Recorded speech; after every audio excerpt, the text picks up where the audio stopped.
we committed to a constitution far ahead and far better than Pakistan did. This is really not a blame game or a certification of the role of the armies, right? It's more about the factors that either enabled the army to usurp power in Pakistan or led to the army in India staying away from politics. Today's guest is a scholar and a lawyer. Mamata Banerjee would do well to listen to the protesting doctors.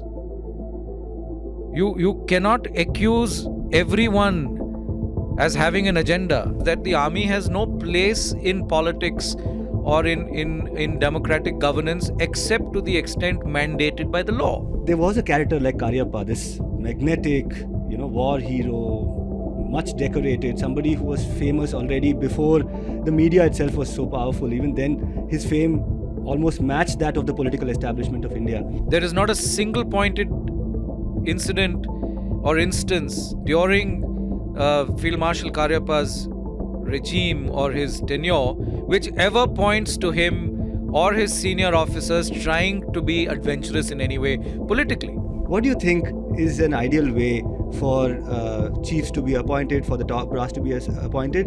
Up to the colonel rank, the appointments take place within the military, the army or the equivalent in the navy and the air force. But senior appointments, ironically, are more at the discretion of the government. Everyone, including the Supreme Court, said there is now a need for a reformed collegium.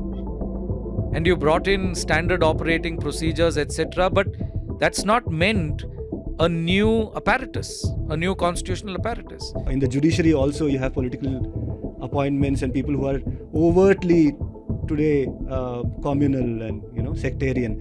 In the army, the emergence of these kind of characters is, I started my career in Mangalore, coastal Karnataka, and I know for a fact that right-wing organizations over there by design train young people to enter the judiciary, to enter the military, to enter the police establishment. Whether they're police officers or army officers, they come from society, and therefore your inbuilt religious, caste, societal, regional prejudices are bound to feed into your identity. Many times they're involuntary. But that said, there is something within the institution in which you serve which ought to prevail.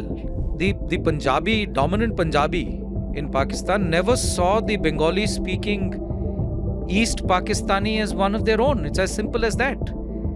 And the outcomes were extreme. Bangladesh was in fact formed as a result of those differences which could never be bridged. Civilian leaders, both in the West and in the East or in Bangladesh, have somehow at the end of the day proven to be more autocratic. And that's something Sheikh Hasina is paying for today.